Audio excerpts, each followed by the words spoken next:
Hi viewers, welcome to our channel. So KTR గారు తొందరలో arrest అవబోతున్నారంటూ వార్తలు అయితే వినిపిస్తూ ఉన్నాయి. అండ్ గవర్నర్ గారి దగ్గర పర్మిషన్ ఉంది. తొందరలో ఆయన ఎటువంటి డిసిజన్ తీసుకుంటారు, మరి కేటీఆర్ గారిని అరెస్ట్ చేయిస్తారా లేదా, అందుకు పర్మిషన్ ఇప్పిస్తారా లేదా అన్నది కాంగ్రెస్ కూడా వెయిట్ చేస్తున్న విషయమే. అయితే ఈయన అరెస్ట్ అయితే వచ్చే పంచాయతీ ఎలక్షన్స్ పైన చాలా ప్రభావం చూపిస్తుంది అని చెప్పేసి కొంతమంది అభిప్రాయపడుతున్నారు. మరి ఎటువంటి ప్రభావాన్ని చూపించే అవకాశం ఉంది? ఇప్పుడు ఇదే అంశం మీద డిస్కస్ చేయడానికి ప్రజెంట్ మనతో పాటు జగదేవ్ గారు సీనియర్ జర్నలిస్ట్ ఉన్నారు.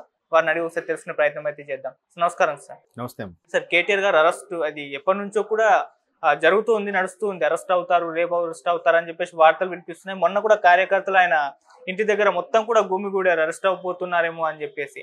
సో ఇలా ఆయన అరెస్ట్ అవుతే దాని ప్రభావం పంచాయతీ ఎలక్షన్స్ పైన తీవ్ర స్థాయిలో ప్రభావం చూపిస్తుందని చెప్పేసి చాలా మంది చెప్తున్నారు సార్. మరి ఏ రకమైన ప్రభావాన్ని చూపించే అవకాశం ఉంది, మీరేం చెప్తారు సార్ దీని గురించి? తీవ్రమైన ప్రభావం అంటే మీ క్వశ్చన్ అంటే ఎవరికి ప్రభావం చూపిస్తుంది? కాంగ్రెస్ వాళ్ళకే, బీఆర్ఎస్ వాళ్ళకి? బీఆర్ఎస్ వాళ్ళ ఫేవర్ లో ఉండబోతుంది అని అంటున్నారు. నాకు ఖచ్చితంగా ఉంటుందేమో అనిపిస్తుంది నాకు కూడా. ఎందుకంటే కేటీఆర్ గారి అరెస్ట్కి రంగం సిద్ధం. కేటీఆర్ గారు అరెస్ట్పై రేపో మాపో బాంబు పేలబోతుంది. దీపావళి తర్వాత బాంబు పేలబోతుంది. ఈ నాగుల చవితికి ఏంటంటే ఆటం బాంబు పేలబోతుంది అని మంత్రి పొంగులేటి గారు చెప్పడం. రేవంత్ రెడ్డి గారు కూడా ఇంకా బీఆర్ఎస్ పని అయిపోయింది, కేసీఆర్ గారు ఫామ్ హౌస్కే పరిమితం, మెయిన్ ఈయన ఒకరు ఉన్నారు, ఈయన వ్యవస్థాపక అధ్యక్షుడు సంథింగ్ అట్లాంటి అధ్యక్షులు కాబట్టి ఈయన కూడా అయిపోతే ఇంకెవరూ లేరు, నెక్స్ట్ హరీష్ రావు గారు ఒక్కరే ఉన్నారు, రకరకాల వార్తలు రూమర్స్ ఉన్నాయి.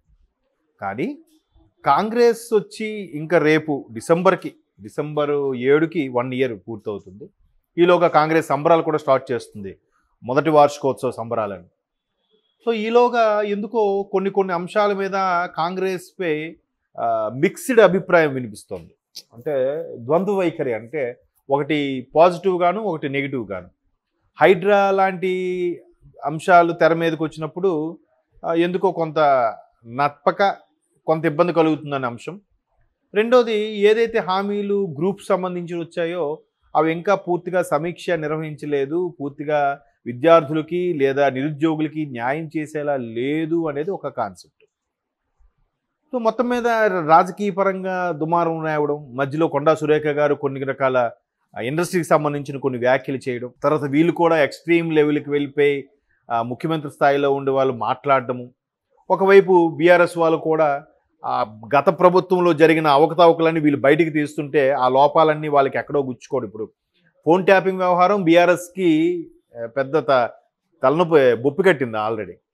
అలాగే కారు రేసు కూడా ఒక శాఖలో సంబంధించిన 55 కోట్లు ఇంకో శాఖకి కేటాయించడం లాంటివి కూడా ఇప్పుడు బొప్పి కట్టే అంశాలు.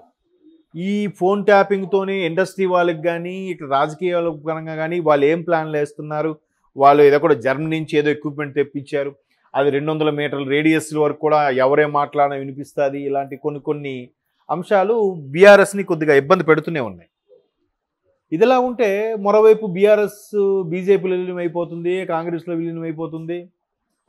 అధినేత కేసీఆర్ గారు ఎందుకో సభాముఖంగా కానీ మీడియా ముఖంగా కానీ ఎక్కువగా రావట్లేదు. ఇలాంటి వార్తలన్నీ వింటే ఏంటి బీఆర్ఎస్ పని అయిపోయిందా, లేదా మొన్న బీఆర్ఎస్లో మరి కొంతమంది నాయకులు చేరారు.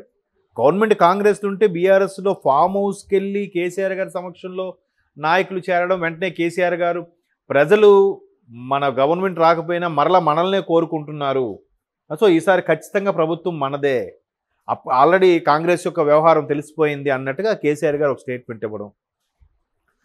సో ఇవన్నీ జరుగుతున్నప్పుడు ఈ మిక్స్డ్ అభిప్రాయం ఉండడం వల్ల ప్రజలు ఇన్ కేస్ బీఆర్ఎస్ వైపు డైవర్ట్ అవుతారేమో అనే ఉద్దేశంలో కేటీఆర్ గారు అరెస్ట్ జాప్యం చేస్తున్నారేమో అనేది ఒక అభిప్రాయం.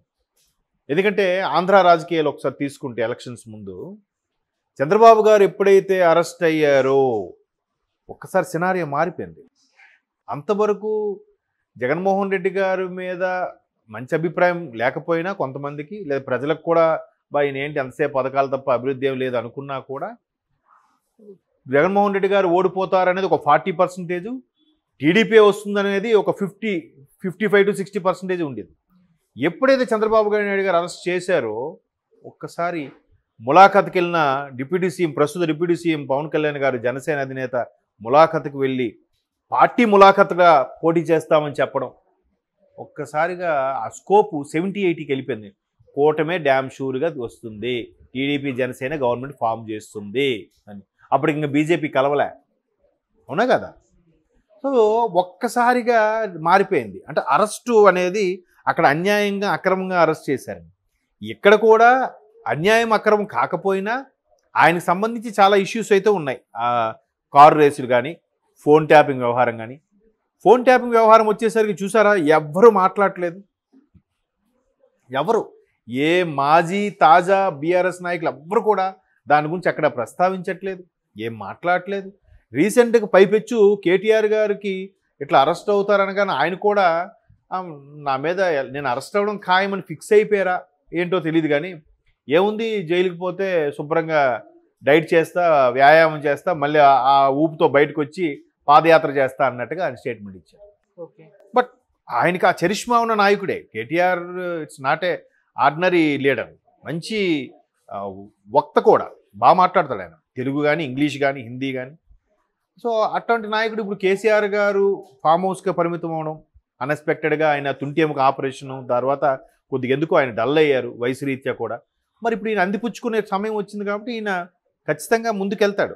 మరి ఈయన ముందుకెళ్ళినప్పుడు ఖచ్చితంగా యువ రక్తం అంతా ఈయన వెంట వెళ్ళేటప్పుడు ఈయన అరెస్ట్ చేశారనుకోండి, ఒకవేళ అది సక్రమమే అయినా, ఈయన చేసిన తప్పులకే ఈయన అరెస్ట్ చేసినా కూడా, అరే ఎలక్షన్ దృష్టిలో పెట్టుకొని ఓడిపోవాలని కావాలని చేస్తున్నారు అనే సానుభూతి ఎక్కడ బీఆర్ఎస్కి ఫేవర్ అవుద్దో అని కాంగ్రెస్ ఆచితూచి అడుగులు వేస్తుంది. అందుకే అరెస్ట్ చేయట్లేదేమో నా అభిప్రాయం. ఇంకోటి ఏంటంటే, ముఖ్యమంత్రి రేవంత్ రెడ్డి గారు ముఖ్యమంత్రి పదవి అధిరోహించిన తరువాత లోకల్ బాడీ ఎలక్షన్స్ వస్తాయని అప్పుడే అనుకున్నారు. అప్పుడు ఈ ఇయర్ మార్చిలో ఎప్పుడు రావాల్సిందన్నారు, జనవరి అన్నారు, మళ్ళీ మే అన్నారు, ఇప్పుడు డ్రాగన్ అయిపోయింది. సో ఈ 1 year తర్వాత అయినా, ఈ నెక్స్ట్ ఇయర్ అయినా 2025లో అయినా లోకల్ బాడీ ఎలక్షన్స్ వచ్చేలాగుంటే ఖచ్చితంగా ముఖ్యమంత్రి స్థాయిలో ఉన్న వ్యక్తి అవి ఎక్కువ గెలిపించుకోవాలి. అలా గెలిపించుకున్నప్పుడే అధిష్టానం దగ్గర ఆయన సత్తా ఏంటో తెలుస్తుంది. రేవంత్ రెడ్డిగా ముఖ్యమంత్రి ఇవ్వడం ఒక అసెంబ్లీ సార్వత్రిక ఎన్నికలే కాదు, వీటిలో కూడా సత్తా చాటాడు అని అధిష్టానం దగ్గర మెప్పు కోసమైనా ఆయన ప్రయత్నించాలి. కాబట్టి ఒకవేళ కేటీఆర్ గారు అరెస్ట్ అయితే పంచాయతీ ఎలక్షన్ మీద ఇంపాక్ట్ పడవచ్చు. ఎందుకంటే బీఆర్ఎస్కి తిరుగులేదు అనుకున్న టైంలోనే చాలా వరకు బీజేపీ పంచాయతీ ఎలక్షన్ గెలుచుకుంది.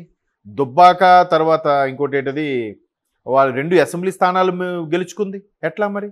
సో ఇక్కడ తెలంగాణ సమాజం ఎటువంటిదంటే, మనిషి ఎవడు పనిచేస్తాడు, ఎవడొస్తే మనకు బెనిఫిట్ ఉంటుంది అనే దృక్పథంలో ఆలోచిస్తుంది. కాబట్టి ఉద్యమ స్ఫూర్తితో ఉన్న సమాజం కాబట్టి ప్రభుత్వంతో సంబంధం లేకుండా స్థానికంగా ఆలోచించి నిర్ణయం తీసుకుంటారు.